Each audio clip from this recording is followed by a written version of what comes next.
When you hear the words Call of Duty, what do you think of?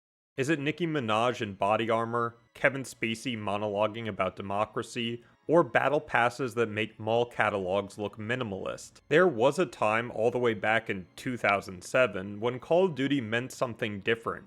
It wasn't flashy, it wasn't microtransactional, and it didn't ask for your attention. It earned it. Call of Duty's first 3 iterations depicted war in a brutal and somewhat grounded way, showcasing the Western Front of World War II with a dedication and reverence that, at least for myself, felt important as a historical window into that time period. Then, when the franchise left the beaches of Normandy and the sand dunes of northern Africa, the team pivoted to new conflicts that were part of the world I was growing up in. The war on terror, regime change in the Middle East, NATO involvement, all these major events and more were on the news daily.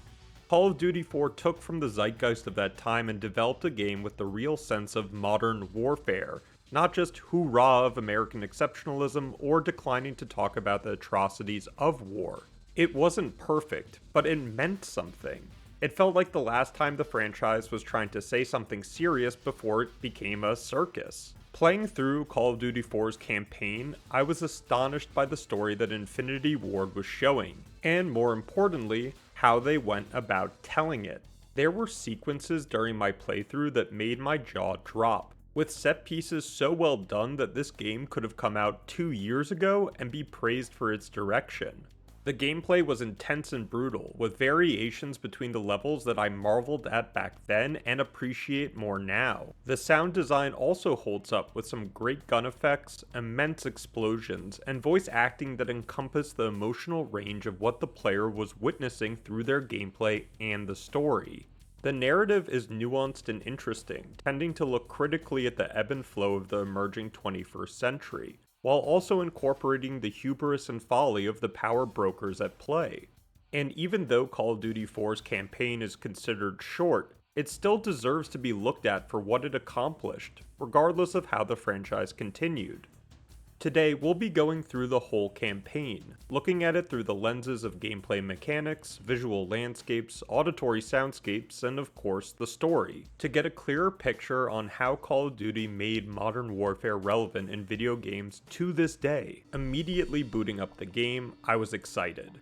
Whether it was the sound effects from the intro scene or hearing Gaz's voice again, there was an undeniable ambiance to everything. The world's in great shape. The player is shown the state of the world, and it's a bit chaotic. Civil war is happening in Russia where the government loyalists are fighting against ultra-nationalists with 15,000 nukes up in the air. Then there are stirrings in the Middle East about regime change, with al-Assad vying for a takeover funded by his mineral resources and a strong militia. I had to chuckle a little bit that the bad news was us, fresh out of selection joining the team, and our name was Soap? We get the tutorial level, figuring out how to shoot our guns, knife our watermelons, and then the real challenge, the CQB test. Now, back in middle school, the time you got for your CQB run was something you would talk about. Infinity Ward displayed your best time, and you'd have friends come over to check if you were exaggerating your skill level. It was that important. It's also another great way of interacting with a tutorial while also furthering the narrative. The setup is supposed to be based on the next mission, and it made sense to see if the new recruit could pull it off within the allotted time. Soap passes the test, and we're off to the middle of the Atlantic Ocean, with intel from an informant within Russia. Almost every level within the campaign had these amazing presentations before starting. Not only are they visually appealing, but the hype was real. There is a small crew and a security detail on board. Rules of engagement, sir. Crew expendable. No amount of close quarters training will get you ready for the real thing, and seeing how much intel the SAS has, well, that's badass, and it doesn't stop there. I was blown away already by the graphical fidelity the game has. Remember, this came out 18 years ago. From Price's Cigar to Rappelling Down, I wasn't joking that games coming out today only look slightly better. Immediately, the player is being shown how brutal modern warfare is. From the drunk stumbling out of the door only to get wiped by silenced M4s to the other crewmen being silenced in their sleep, it only escalates from here. Following the directions of Price and seeing the two teams of special forces advancing on the boat deck gave me chills. There was a subtlety and power being displayed. When the enemies are alerted, you have this small set piece of the helicopter giving supporting fire. We'll see more of this throughout the campaign, but this is what I call set pieces or sequences. Scripted events within the gameplay that were exceptional and breathtaking. It gives pacing to the intense gunplay with intent, while also being grounded within the level. I mean, hell, they're even checking their corners as we descend deeper into the boat. Even more intriguing, the player is not aware of what we are searching for. I was blown away by the small details too. The steam gushing out of the piping system or the blood splatter left behind from the ensuing gunfights. It was stunning. The team continues on, fighting off more armed security and seeing a mobile rocket launcher, which I thought was good environmental storytelling. If that's not what we're going after, what are we searching for? Finally, we get to the end of the ship and a familiar clicking sound filled my ears. The team discovers the package they were sent out to find, some sort of nuclear warhead or device with a convenient flag behind it. But we don't have a lot of time to secure the payload since two MiGs, Russian fighter aircrafts, are en route, probably to blow this whole thing up. The player knows about the unrest in Russia, and then hearing that two of their aircrafts are being used to counter this operation leads to some questions about their involvement. It's a great setup. Soap grabs the manifest, but without any anti-air protection, the MiGs hit the boat, and we have to escape. Shit! Bravo 6, come in. Bravo 6, what's your status? Shit! What the hell? The ship's sinking! We've got to go, now! Bravo 6, come in, damn it! The music is top-notch. No dubstep here, but something akin to a Jerry Bruckheimer film. I was also impressed by how the camera angle is shifted to represent the boat tipping over. It makes running back through the area the player just fought through less backtracking and more utilizing the level in a varied way. Plus, how could you forget this part? Jump for it! Gotcha! We're all aboard! Go! Roger that, we're out of here. And that's just the title screen. Holy shit, that's cool. Our next briefing shows intelligence over Saudi Arabia, or whatever made-up name they went with. Back in the day, I didn't really understand this part. I thought it was some intelligence agent being swept away, but it's the president and the coup d'etat has started. Call of Duty 4 had a direction with its cutscenes that were visceral not just for the scenes that they were depicting, but how they went about it. Being in first person, watching regime change happen was startling to say the least. You get this great visual of Russian helicopters bringing in troops, as well as the local populace being rounded up by what I assume to be al-Assad's militia.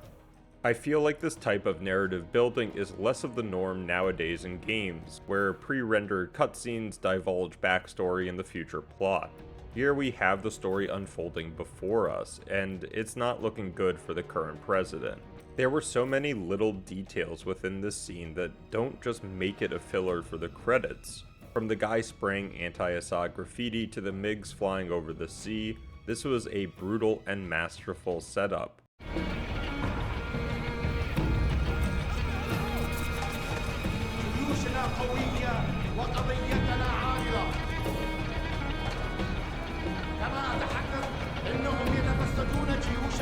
We finally make it to our destination, but as soon as the player sees the already bloody post and the camera facing it, you know the president is cooked.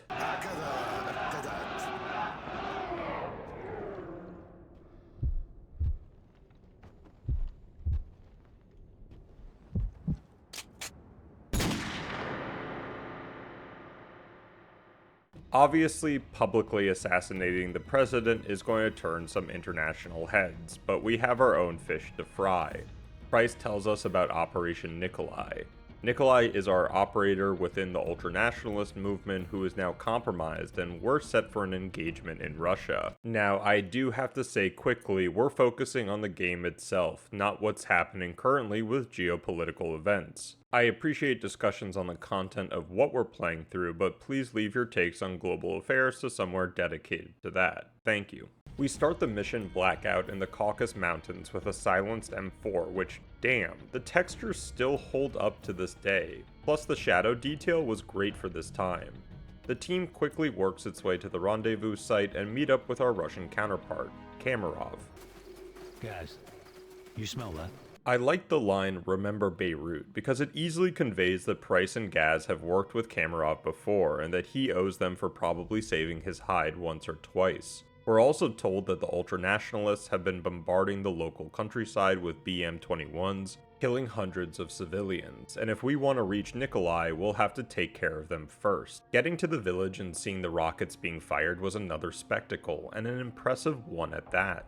Then you get access to your sniper rifle, and I don't care if the recoil is non-existent. The gunplay in this game is fantastic. Your supporting sniper fire actually makes room for Kamarov's troops to advance, giving you not only the satisfaction of pulling off sick headshots, but a real feel that you're changing the tide of battle. Advancing forward, we do have to defend against an assault, which sometimes felt like a slog. Call of Duty would spawn enemies in waves, leaving the player to deal with 20, maybe 30 enemy combatants at a time. It's more Soldier of Fortune than Battlefield, but that's the mix Infinity Ward tried for. It's still a video game and these moments felt like it. Another scripted moment is when Price has had enough of Kamarov and dangles him over a ravine, getting us the exact location of our informant. Then rappelling down the rock face, even if it was for 3 seconds, had this cinematic flair. The player is playing through the game, but there were so many film qualities to the presentation, I was enthralled, and it rarely took you out of the driver's seat. We fight through more ultranationalists and finally make it to the house. Going dark and seeing the IR lasers was neat, and then these small details like one of the soldiers cowering in fear, aiming his gun into the pitch black, or another blind firing out of the door were great. It's him. Nikolai, are you alright? Can you walk? Yes, I can still fight. Thank you for getting me out of here. With Nikolai secured, we make it to our LZ and get a dire warning. The Americans already attacked Al-Assad. No, their invasion begins in a few hours. Why? The Americans are making mistake. They will never take Al-Assad alive. The campaign then switches to the American Armed Forces and Sergeant Paul Jackson, where the assault on al-Assad has begun. There is a possible fix on Assad's location, and it seems like the Americans have gone full out with their plans. With the offshore oil rigs in the background and seeing the group of attack helicopters en route, Charlie Don't Surf starts out strong. There was so many moving pieces to the sequence, I was astonished that they pulled it off so well. It might be crazy to make this comparison, but another bundle came out the year of 2007, which was the Orange Box, and these set pieces kind of reminded me of Valve's environmental presentations and scripting. We make our landing and that spectacle continues through the gameplay transition. Whether it's the barbed wire being placed or the door breach, it's immersive and grounded. Especially going from the large Caucasus Mountain environment to the close quarter combat of buildings and street warfare, the diversity of level design is felt. The team gets intel on al-Assad broadcasting from some TV network, and we double time it to the facility, while trying to survive lots of deadly encounters. Call of Duty 4 also does an incredible job with its interiors, especially for the time. Having this much detail made the game feel more tangible. We have to defend another spawn wave, but this time from the TV broadcast roof, and again, I will die on this hill. I'm glad the recoil is like this.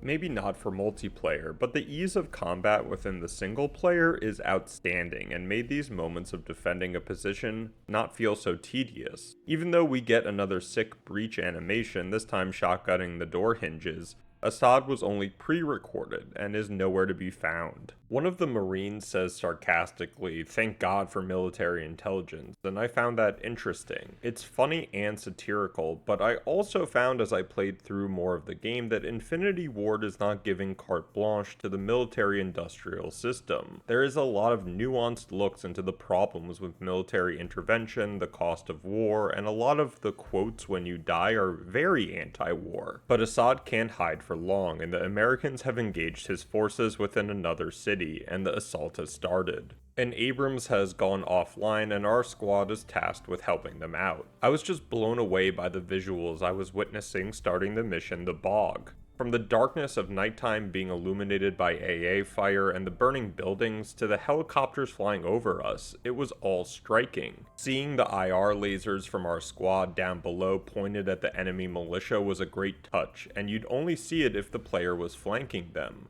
The game rewards that type of movement not just with being able to clear the level faster, but seeing things play out from different perspectives. The squad presses forward, but UAVs have spotted enemy tanks en route to our position, and we're tasked with taking them out. I vividly remember this moment as a kid and how badass it was seeing the rockets fly straight up into the sky and then land with pinpoint accuracy. Finally, after like 100 enemy KIAs, we make it to the wounded Abrams and have to defend it until air support arrives. Watching these helos descend with the music was another wow moment for me. This stuff takes a lot of development time and work with the director of the game. Then you see the building getting absolutely demolished, and thank the higher powers we have Hellfire missiles.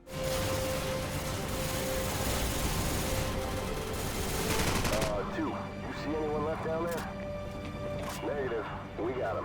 The next mission is back with Soap in the SAS, and things are getting foobarred. With the helicopter hit and 2 pilots dead, we have to make it to another LZ. But we might have a little help from our friends overhead in a couple of minutes. AC-130 gunship support is on the way, but it will take some time before they will be in a position to assist. Over.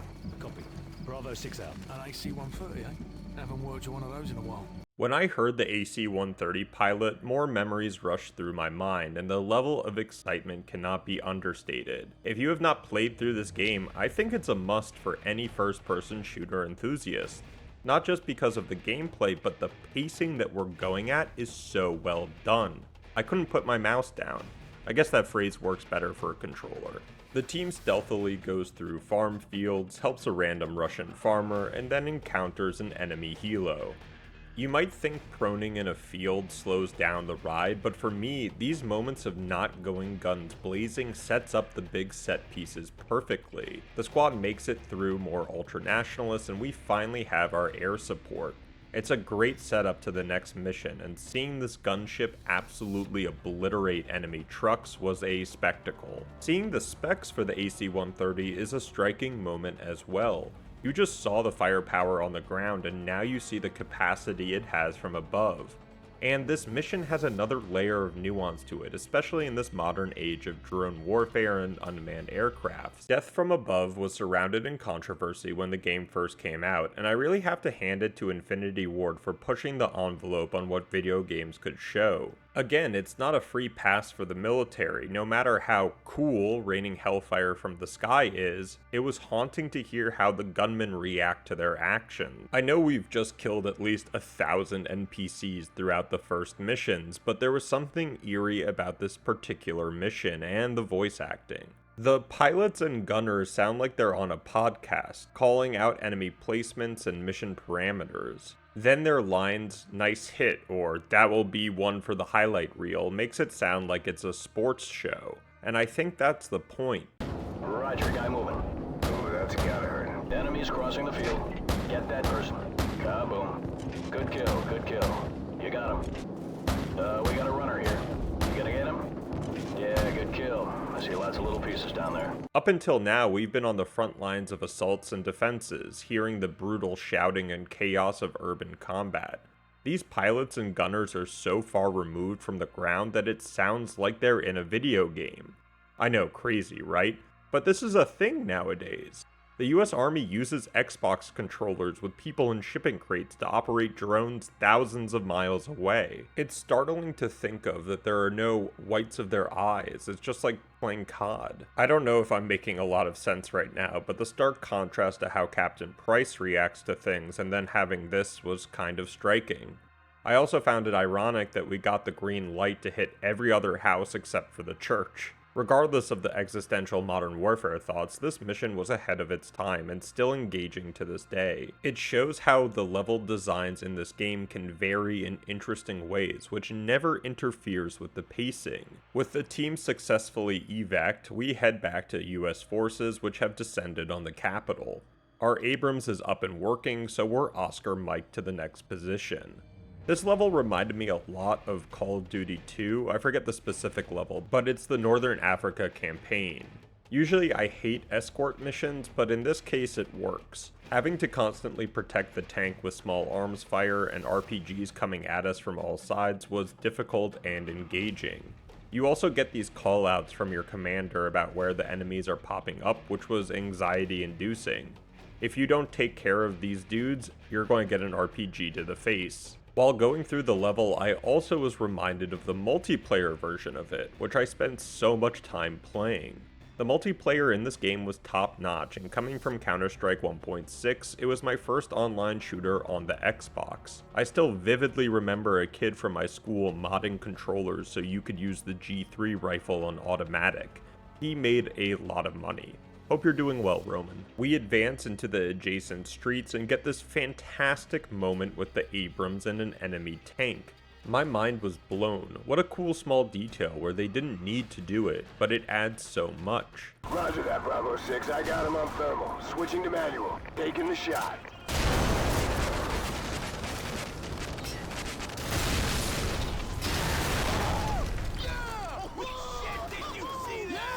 When I think about it now, Call of Duty 2 had a lot of set pieces as well, like the detonation of the building in Stalingrad. And seeing the development to now was astonishing. The squad make it to the helicopter, but the final assault is on, and all hands are on deck.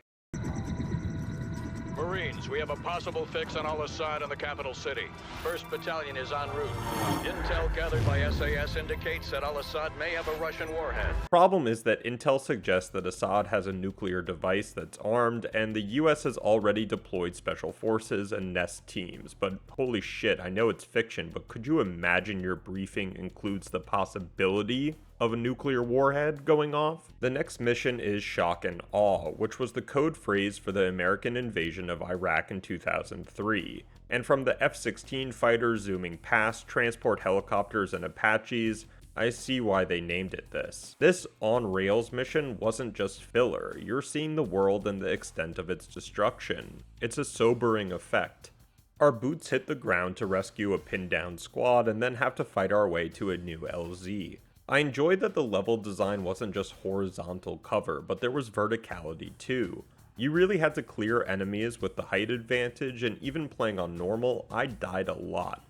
Entering the chopper with the rescued squad, intel is not looking good about that nuclear device. This sense of dread hearing that the device is real and then seeing our support helo getting taken out by a rocket was palpable. Then when the squad agrees to help the downed pilot like it's Black Hawk Down, you could tell things were about to escalate. Are on site and attempting to disarm. I repeat.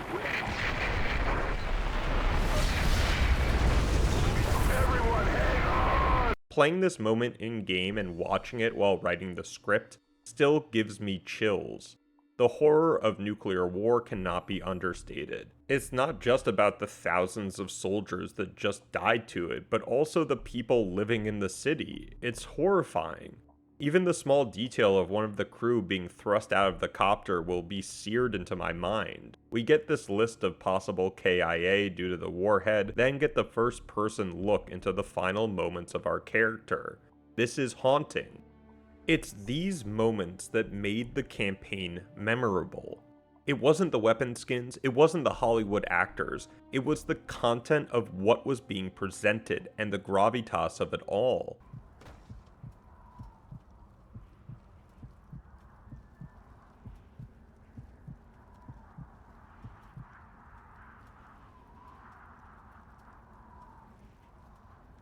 The narrative heads back to the SAS where Nikolai informs us that Assad didn't die with the explosion, but actually was hurried away to a safe house in Azerbaijan, which is our next stop. The team starts their assault on the small town and we get our first kill streak opportunity. I don't blame the developers for listening to the players on this. Kill streaks definitely went above and beyond in Modern Warfare 2. I mean, who didn't duel akimbo into a nuclear strike on Favela? But at least here you have to wait for the helicopter to reload. Again, the levels aren't just large swaths of flat land. Climbing up the mountain was strenuous and took a lot of effort. You were getting shot from every direction and had to use cover in buildings to your advantage. We finally make it to the safe house and our target is indeed there. These animations are fantastic. Price interrogates Assad and we get another intense in-game cutscene. Yeah, it's like a movie, but I was here for it. Sir, it's his cell phone.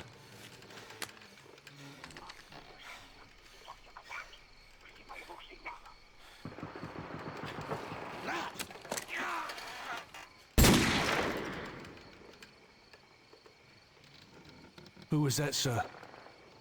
Zakhaev. Imran Zakhaev. Price goes from take him alive to literally executing him like Assad did the president at the beginning. We get the name of the person that gave Assad the bomb, and him and Price have a history.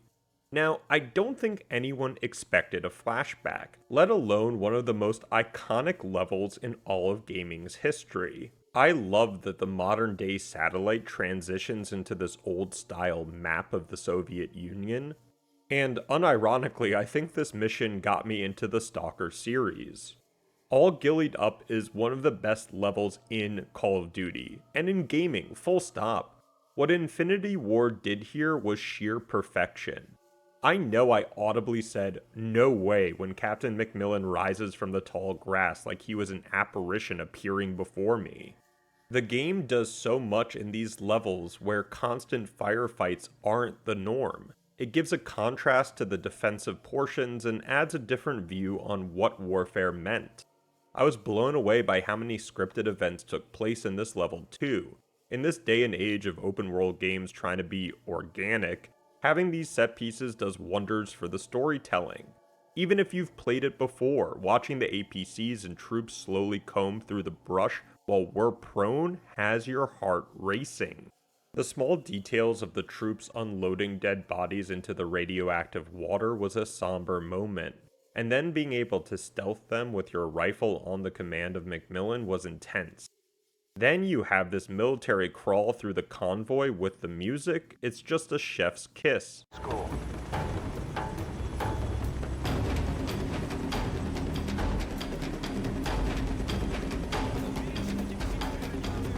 The two finally make it into the abandoned city, and I mentioned the Stalker series before, but yeah, seeing how Chernobyl has been depicted in different video game media is very interesting to me. Video games in the digital media age will hopefully be present until the end of humanity. It gives the medium an upper hand with being able to discuss real history and the impacts of events.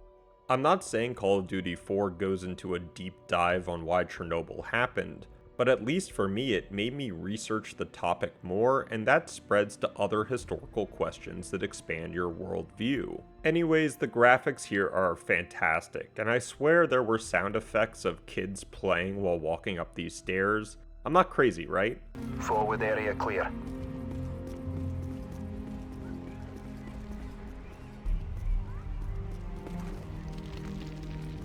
Move up.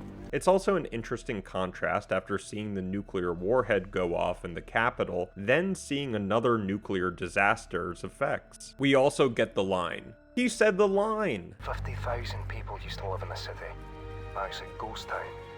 Never seen anything like it. I was half expecting Monolith forces to show up at this point or see Straylock banging out some flesh BBQ, but I digress. The two-man crew set up in one of the abandoned hotels, and it just struck me that you don't even know what the mission objective is, but you soon find out. Seeing the 50 cal sniper rifle was icing on the frickin' cake, and you're not the spotter, but the shooter. The fact that they talk about the Coriolis effect and wind movement made me clap internally. Plus the setup for the mission itself went from small stealth infiltration to an assassination on foreign soil, but it doesn't go smoothly.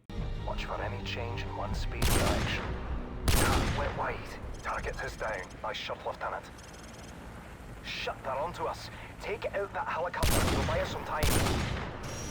Great shot, Lieutenant. Now let's go. They'll be searching for us. Blowing up the dude's arm to then downing a Soviet helicopter was breathtaking.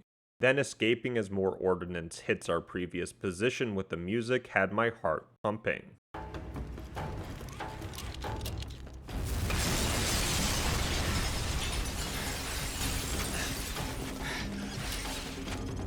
Lieutenant Price, follow me. Escaping oncoming Soviet troops, avoiding enemy helicopters, all while in Pripyat cannot be fully expressed. You just have to play it to feel it. You also get to take out another chopper and get this great scripted sequence, which again, this came out in 2007, folks. They were cooking.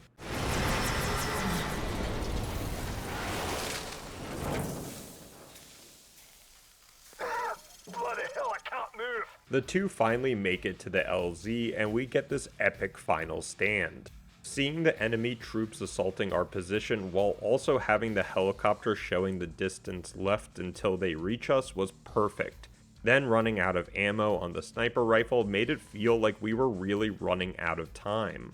I wanted to note that Call of Duty 4 doesn't have an insane heads-up display. I didn't realize it until writing the script, but I think it adds so much to the game not having a minimap and other random things on screen. Just the compass and then occasionally hitting 4 or 5 to get another item. We get into the helicopter and successfully evac from the abandoned city.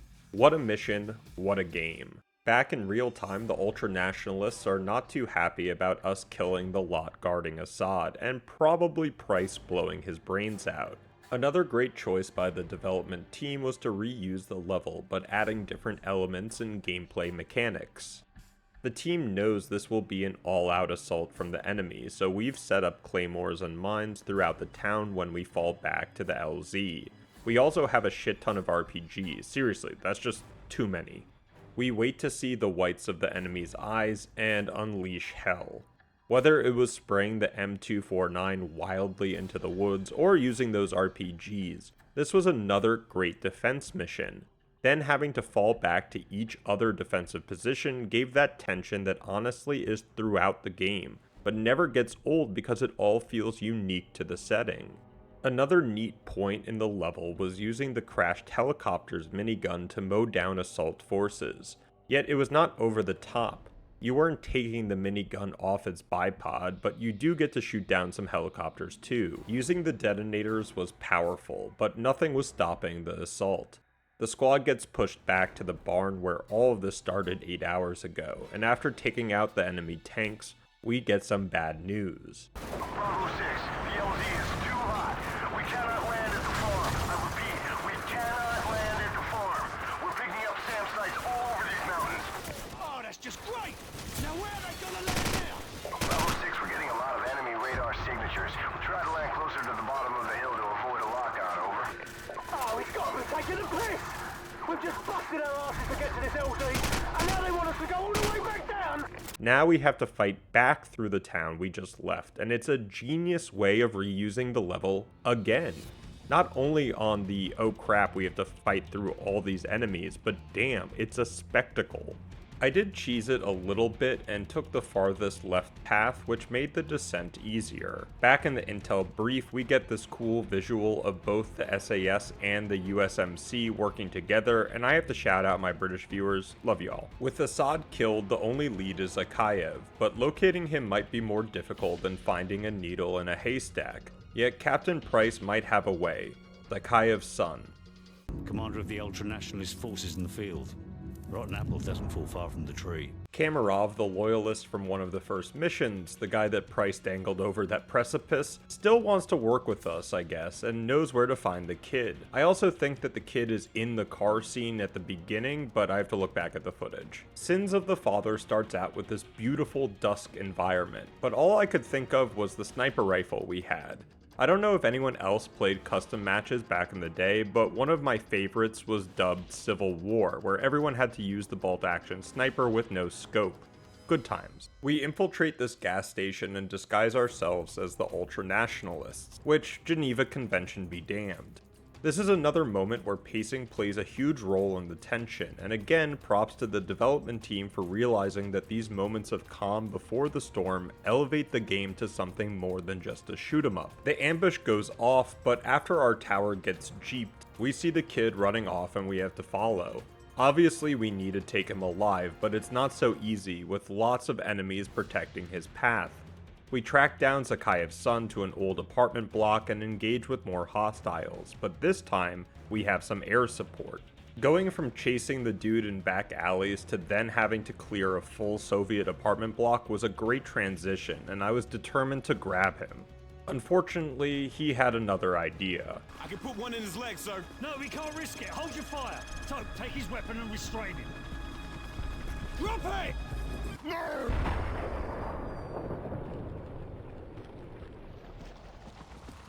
Shit, kid's got some issues. Base plate, this is Bravo 6. Zakhaev's son's dead. We're coming up. Our next intel brief actually has Zakhaev taking the monologue, which I thought was an interesting choice. He doesn't have a lot of depth as a villain, but at least you kind of understand his motivations to an extent. Our honor, our blood has been spilled on our soil. My blood on their hands. They are the invaders. All US and British forces will leave Russia immediately, or suffer the consequences. It does seem like he's taken over a nuclear launch facility, which, uh-oh folks, not good. The team airdrops around the facility, but one of the Americans misses his drop zone and we have to find him before approaching the facility. I understand no man left behind, but just like the squad that goes back for the helicopter pilot, does one life justify the loss of all of the others? What do you think of that? We find Griggs quickly, and they do mention he has all the C4, so I guess it was mission critical, and we see why 30 seconds later. The spectacle of destroying the power lines to the facility is another wow moment, and I wouldn't call it subtle, but it's not like we're dropping JDAMs with a B-52.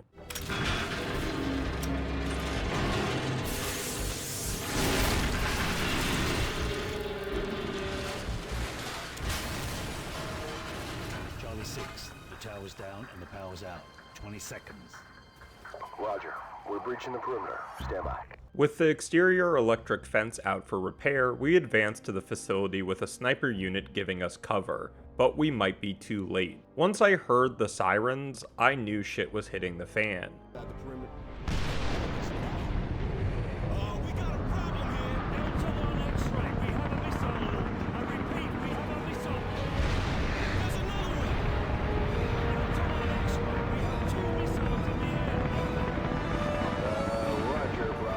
Our satellites are tracking them now. Get your team inside the facility and retake the launch control center. We're working on getting the abort codes from the Russians at this time. Out. I know it's a video game, but as a person who lives in New York City, I'm getting hit first if we ever get to this point, and the existential dread from even the thought of nuclear launches scares the you-know-what out of me. Then seeing this intel on the warheads and the casualty numbers, Jesus, it just adds so much angst into the player's mindset about figuring out how to stop nuclear Armageddon. For a final level, I don't know what else you could ask for. The narrative has been sweet and short. The campaign doesn't take too long to finish if you're playing on normal difficulty. But this environmental level design and the context of what is going on elevates this game to one of my favorites so far that I've done a retrospective on. Seeing the smoke emanating from the launched silos was a great touch, and then having to destroy BMPs with a satchel charge was intense. We also can't just walk down into the facility, so the team has to cut their way through ventilation shafts and go full Splinter Cell. Game 2. Going now. Okay, we're in. The squad split up to cover the facility, and what great interior details we're seeing. Going through the kitchens to the living quarters was fantastic and felt like the place was actually inhabited. Then we get the Soviet emblem from their nuclear sector, and look at the texture work here. Out of everything I saw while playing, this was the most realistic looking object. Maybe it had to do with the lighting. Oh, and the music? The frickin' music just kills it in every scenario. The score is perfect and fits the situation seamlessly.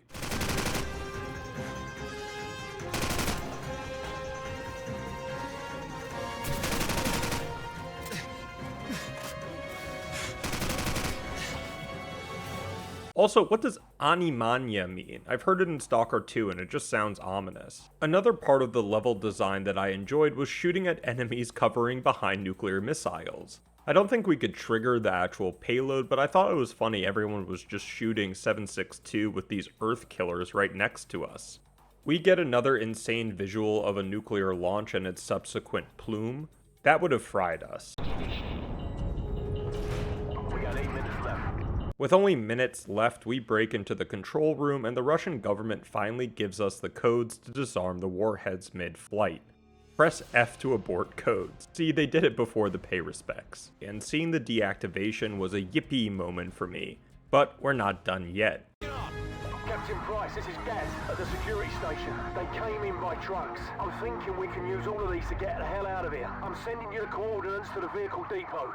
Roger that. We'll meet you at the vehicle depot. Out. Everyone follow me. Let's go. Zakhaev makes his escape, but Price is determined to finally get the bastard. Our intel is tracking Zakhaev, and Price gets a cheeky punch in on American beers. I will say I do love a cold Pilsner. The ultra-nationalist troops are on our tail, and we tail Zakhaev. I love this mission regardless of it being on rails. Just the fact that we're taking the bloody M4 with civilian drivers around us, while also having an insane gunfight made it feel tangible. They went all out with the animations and scripting. Like really, did Jerry Bruckheimer have a part in this? Yeah, no kid. Oh shit, he's about to take out that bridge! Stop the bloody truck! With the bridge collapsing, we make our final stand and get this ending. Folks, this was the trope being made. The final stand, the slow camera like Saving Private Ryan, and seeing Zakhaev finishing off members of our team just as reinforcements arrive was outstanding.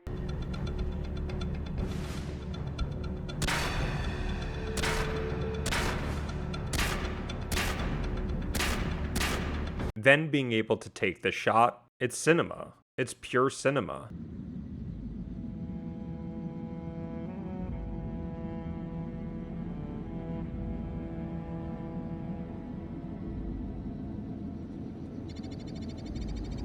Kamarov and the Loyalists save our asses, and we get the news giving us the narrative of, these were just nuclear tests, yada yada. Only we know the true story.